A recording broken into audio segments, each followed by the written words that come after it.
on a la personne en demande d'hébergement. Alors vous voulez intervenir à la place de qui? Ou faire peut-être un personnage supplémentaire si vous voulez. Qu'est-ce que vous voulez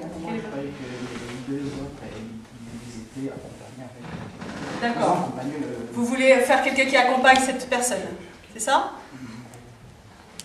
C'est ça? Ok.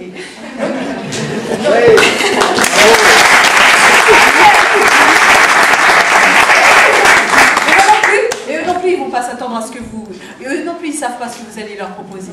Donc on a tous le tranquille.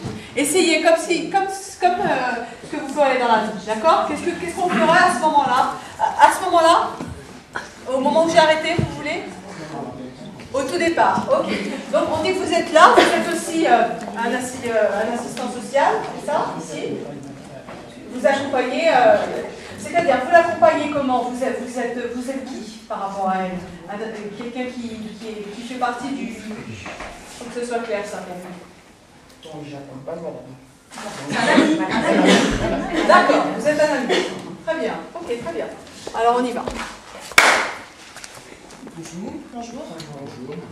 Alors, Madame Radiman, je vous ai convoquée aujourd'hui parce que j'ai reçu la réponse de l'OFPRA. Malheureusement, la réponse est négative. Votre demande a été rejetée. Vous comprenez? Qu'est-ce qu'on va délivrer maintenant? Comme c'est rejeté? Oui, la demande a été rejetée et par votre conséquence, Madame Radiman devra quitter le cadavre. À quelle date, Monsieur Desmarais? Lundi 7 novembre à 19h. Donc, Madame doit sortir du dispositif le lundi 7 au soir. Vous comprenez là-bas? Mais comment est-ce qu'on va faire? Qu'est-ce qu'on va faire? Alors, vous allez voir avec les assistants pour la suite. C'est ensemble qu'on va essayer de trouver une nouvelle structure.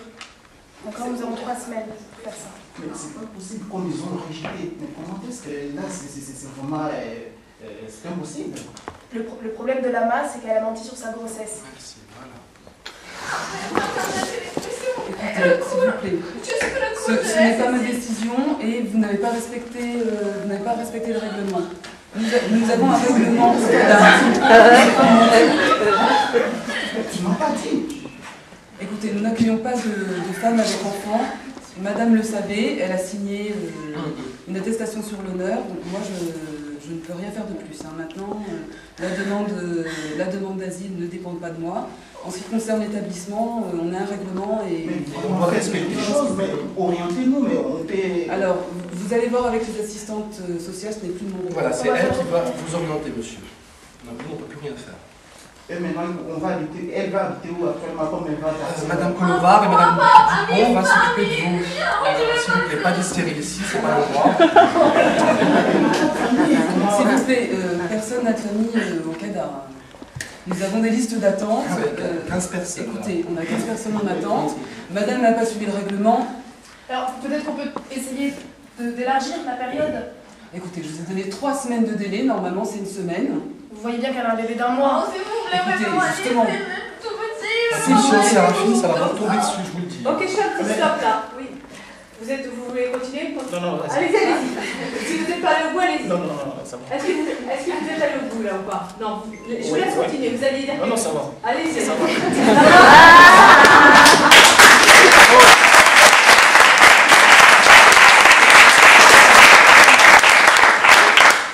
Alors, qu'est-ce que vous avez vu de l'intervention de Patrice? Qu'est-ce que ça a changé? Est-ce que ça a changé des choses dans la situation? Ouais. Hein? Bah ouais, j'ai trouvé que les assistantes sociales aussi, du coup, elles prenaient, peut-être parce qu'il y a la supériorité numérique, hein, mais du coup, il y avait plus de mouvements. Oui, tout d'un coup, je ne sais pas si vous avez vu ça, mais les assistantes sociales reprenaient un petit peu leur rôle d'assistante sociale et commençaient à expliquer que c'était pas possible. Je ne sais pas si vous avez vu ça, hein, mais d'un coup, du coup, et quoi d'autre? Il y a plus de dialogue. Quoi d'autre au niveau du plus, public? avant, elle n'avait pas d'amis avec personne, mais là, elle a maintenant un ami, donc du coup, l'ami peut le prendre pour l'héberger quelques temps.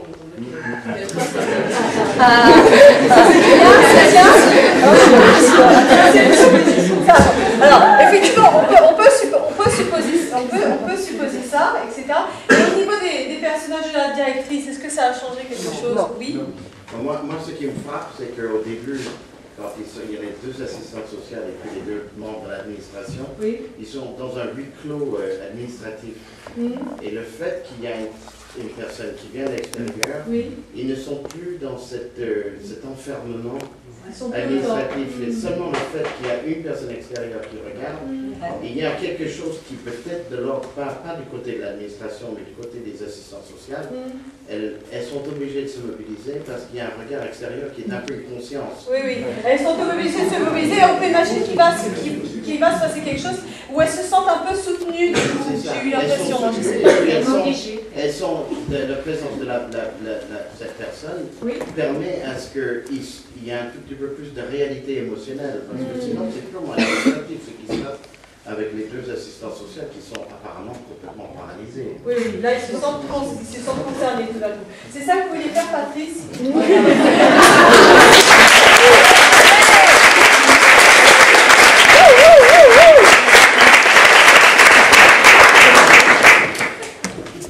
Alors, malheureusement, on ne va pas pouvoir faire 50 interventions sur une scène parce que, comme on vous l'a dit, on a 6 scènes, donc il faut. Voilà. Mais, alors, mademoiselle, vous. D'accord.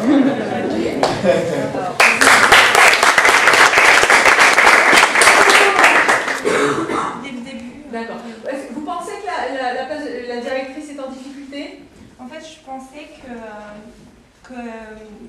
en conservant tous les faits, en réalité. Ne dites pas ce que vous allez faire. Hein. Je demande juste si vous pensez que la directrice est en difficulté. Si vous voulez la remplacer. Oui, je pense. Oui, ensemble. Ok, bah, essayons. Au début? Oui. Ok, allez-y, Estelle. Bonjour, madame. Bonjour. Je vous ai appelé aujourd'hui parce que j'ai reçu une décision pour vous de l'OFPRA. Donc, malheureusement, c'est un rejet. Mais ne vous inquiétez pas, comme on vous a expliqué, il y a très peu de réponses positives à l'OFPRA. Et vous pourrez faire un recours. Vous avez 5% de réponses positives à l'OFPRA, mais vous avez 25% de chance d'avoir une réponse positive. Elle nous a menti, je ne veux pas. C'est pas autre chose. Elle a menti au gouvernement, elle a menti à l'État, elle a menti à la structure. Alors, effectivement, il y a quelque chose qu'il faut que je vous dise, c'est que l'établissement ne peut accueillir que des personnes isolées. Nous ne pouvons pas accueillir de familles. Donc, selon la loi, vous êtes obligé de quitter notre centre dans 3 semaines. 3 semaines, c'est la durée. Je vous explique. Attendez. Vous devrez quitter notre centre dans 3 semaines. Mais si vous n'avez pas trouvé une autre structure, vous serez en hébergement d'urgence pendant un certain temps. Ce n'est pas grave. Il y aura toujours un logement pour vous.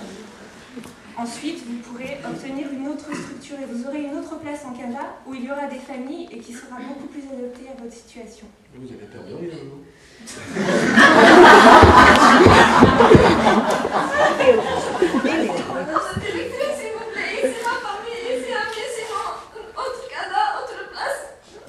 Ça ne changera rien. Dans un autre Canada, vous aurez le même accompagnement. Madame la directrice, est-ce que vous avez une liste? Est-ce que vous pouvez nous assurer qu'elle sera replacée dans un centre où on peut accueillir des femmes avec enfants, ou elle sera aussi mise dans un centre? Bien sûr, les femmes avec enfants sont prioritaires, elles trouveront une place. Même après ce mensonge, pendant un an où elle a bénéficié d'avantages sociaux, je veux dire, ça va avec elle.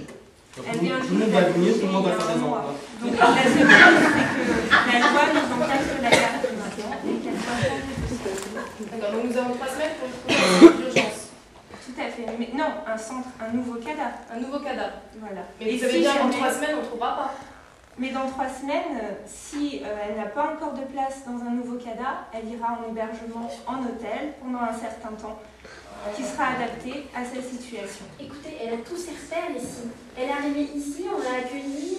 Mais nous continuerons à la suivre pour son dossier et pour tous ses besoins jusqu'à ce qu'elle ait trouvé un nouvel établissement. Vous savez que c'est pas possible. Elle va perdre ses repères, elle ne parle pas bien français. Puis nous ne suivons pas les cas quand ils vont dans un autre cadavre. Je veux dire, ça fait 1 an qu'on la suit, on fera une dérogation, nous suivrons son cas jusqu'à ce qu'elle ait trouvé un nouvel établissement.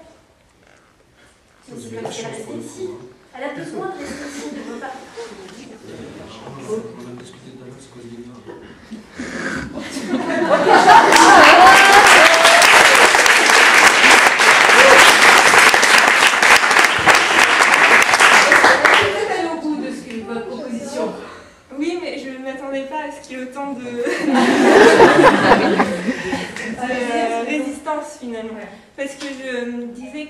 tout ce que la directrice a annoncé dès le départ, j'ai annoncé exactement la même chose, mais c'était simplement en essayant de changer de ton, je pensais que ce serait accepté plus facilement. Oui, vous avez changé de ton, vous êtes assise. Qu'est-ce que vous avez vu, vous Elle a serré la main. Ouais. Elle a serré la main. Je trouve que c'est assis, donc déjà, ça a permis un dialogue autre. Et ce qui est étonnant, c'est plus aussi, en tant que directrice, vous avez quand même amené des solutions. Ouais. La solution des Elle a proposé des solutions. Il y a la solution après du CADA, d'un autre CADA. Et parfois, ça se passe aussi. Oui, c'était très bien. Alors, et là-haut, qu'est-ce que vous avez vu? Ça a changé des choses ou pas? Oui, moins de distance, parce qu'effectivement, quand on s'est rapproché, c'est mis ça à sa hauteur. Moins de distance. Voilà, effectivement, le ton de la voix était également différent. Oui, oui. Est-ce qu'il y a eu plus de discussions? Hein, il me semble qu'il y a eu plus de discussions. Alors, effectivement, ça a révélé aussi... je ne sais pas si vous avez vu ça, mais moi j'ai quand même vu que finalement ça a révélé aussi que cette personne-là, elle n'a pas une position facile non plus. Hein, parce que ça a révélé que ce personnage-là a commencé à lui mettre une pression, je ne sais pas si vous avez vu ça, qu'on peut imaginer derrière au niveau du travail qui n'était pas évidente finalement. C'est ça que vous vouliez dire aussi un peu au début. Et par rapport aux assistantes sociales aussi, qu'est-ce que vous avez vu avec son intervention? Qu'est-ce que ça a... Pourquoi ils ont pris la parole plus facilement? Déstabilisé, hein? Ouais. Je trouve qu'elles ont pris la parole plus facilement pour le coup. Elles sont C'est engagées vrai. plus Ouais. rapidement que Il dans semble la aussi. première intervention. Elles ont pris la parole plus facilement, elles ont pu effectivement échanger un peu plus. Je trouve que les assistantes sociales restent un peu sans proposition. Du coup, elles ont été sur la défensive, plus que...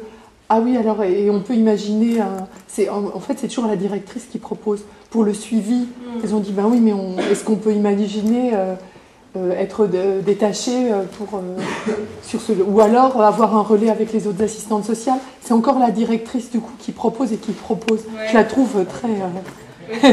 Alors, c'est une directrice... hyper généreuse. Est-ce qu'elle a changé par rapport à celle qu'on avait au début? Ah oui. Beaucoup? Ouais. Allez-y, monsieur, vous vouliez dire? Pour Lamar, c'était très intéressant aussi parce que dans la version initiale, les larmes paraissaient spontanées, naturelles. Oui. Là, les larmes, c'est presque de la comédie. On se dit, elle force pour... Oui, ça a changé les... Elle propose des solutions et puis elle se met à pleurer malgré tout, ce qui peut se comprendre, mais on a presque l'impression qu'elle fait une petite comédie, quoi. Okay. Et en tout cas, elle reste jusqu'au bout. Même ce qui est proposé, ça la concerne directement, c'est plus après au sein de l'administration. Elle reste au centre jusqu'au bout. C'est ça que vous vouliez montrer, Estelle, c'est ça que vous vouliez dire, vous vouliez montrer un petit peu la complexité de ce genre de situation, tout en montrant... parce que finalement, au niveau de cette directrice au départ, il y a des différences, c'est vrai, sur les formes et sur le fait que vous avez fait des propositions. Mais il y a aussi des points communs avec la directrice du début. Mais, hein, oui, je voulais montrer finalement que c'est difficile de gérer entre les solutions rationnelles et l'affect. Oui. Enfin, est-ce que ça entraîne comme émotion et finalement, je ne sais pas si vous avez vu ça, mais par rapport à votre fonction ici, on a quand même vu, même si vous aviez des responsabilités et certaines règles, etc., on a senti quand même une certaine solidarité avec ce personnage-là. Je ne sais pas si vous avez... C'est ça aussi que vous vouliez peut-être... Bravo.